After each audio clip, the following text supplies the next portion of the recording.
So this is the complete work. That's the opening under.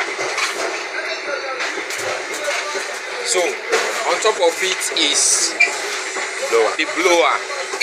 Then this is the motor. We are not going to attach it because the man will not be able to carry it. So we separated it. But when it gets there, somebody will just to add this thing to it and then they weld it. That's all. So take and run.